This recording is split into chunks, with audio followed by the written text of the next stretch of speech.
Today I wanted to talk about 3 things that keep codependency alive, okay?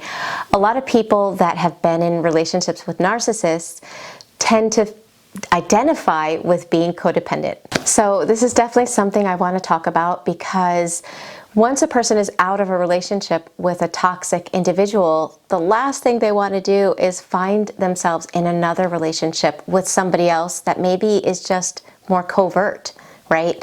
And then the abuse is more hidden and even worse. We definitely don't want that to happen.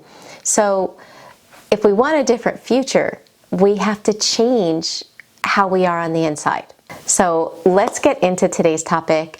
For those that don't know me, my name is Michele. I'm a life and relationship coach, and I'm the founder of the Thriver School of Transformation, which is a monthly membership where we meet weekly and we work to put everything that I teach on my YouTube channel into practice on a daily basis. Okay, so if that sounds interesting to you, make sure you check out the description box below.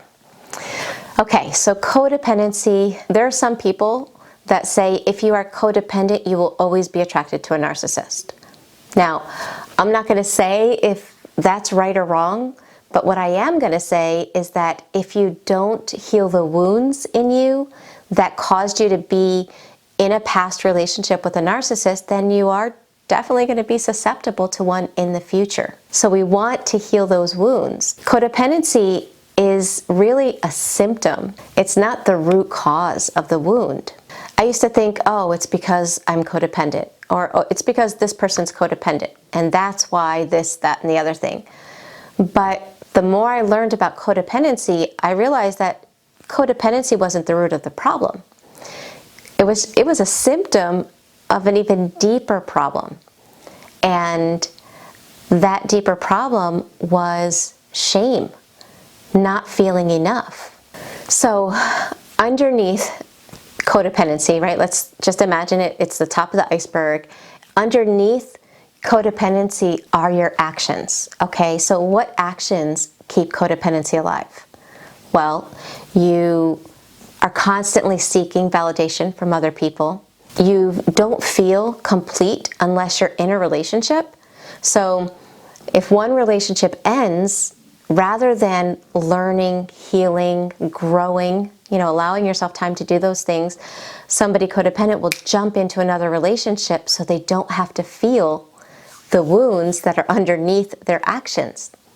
Okay? So the actions, what other actions keep codependency alive?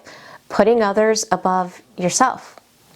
Putting other people's perspectives above your own. So you're here all the time in your mind, and everyone's thoughts and perceptions are up here. Everyone's needs are up here, but you're down here. Another action that keeps codependency alive is the tendency to not reveal who you really are. So what a codependent will do is they will always try to please the other person. So they're very people-pleasing. Whatever you want to do. If somebody asks them, do you like this? Rather than being honest, their first thought will be like, what can I say to make sure the other person feels good? Or I don't want to hurt the other person's feelings. And all of their focus is externally on what other people are doing, thinking, needing, and feeling. Okay, so those are some of the actions that fuel codependency. But underneath our actions, or what drives our actions, are our thoughts. So what thoughts fuel codependency? Well, the thought that, I need somebody to love me so that I feel good enough. There's this story that is playing over and over in the mind that, you're not okay unless somebody else is in your life and confirming your value.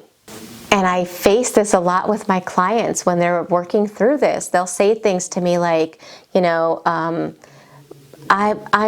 doing this for myself, but it really doesn't feel good unless I have somebody special in my life. Or I'll do that for myself, but only when I'm, in a relationship, because otherwise it doesn't matter. And so those thoughts that you tell yourself, that I don't matter, I'm not important, other people are more important, all of those thoughts have power, and they fuel the actions that drive the codependency. Well, underneath your thoughts are your beliefs, okay? And that's like the program. The program that's running everything. And it's in your subconscious mind, but the root cause of codependency, if we were to look at it, you know, subatomically, so to speak, if we were to really get to that root cause, the underlying wound is, I'm not good enough just the way I am. And that belief can be really dangerous because it's a shame wound. And I've done tons of videos where I talk about how narcissists smell shame. They're like, that's like blood to a shark, right? They look for that in a person because that's what enables them to, you know, that's the kind of person that they want. Because I'm not enough, somebody that doesn't feel enough, somebody that doesn't see their own value is a lot easier to manipulate than somebody that does. Okay, so if you're battling codependency or you feel like you're codependent, start paying attention to the actions. What are the actions that I'm doing that keep codependency alive?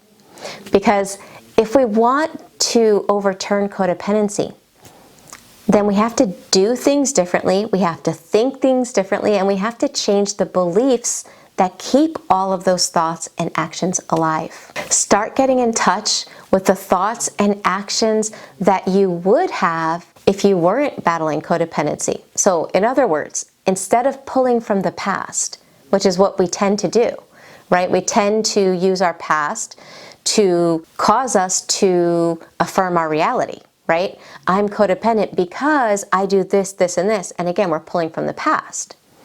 Instead of doing that, pull from the future by asking yourself, if I wasn't codependent, what actions would I be doing on a regular basis?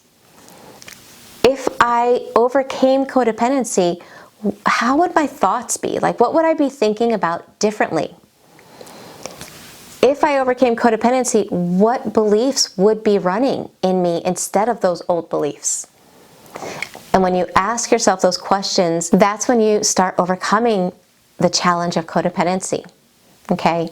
And then be patient with yourself, because these are not things that go away overnight. You know, we're talking about subconscious beliefs and programs. We're talking about thought patterns that have very thick neural pathways, and they take time to change. So definitely be patient, be compassionate with yourself. And if you need help, you might want to check out my Thriver School of Transformation, because we meet weekly, so it's consistent.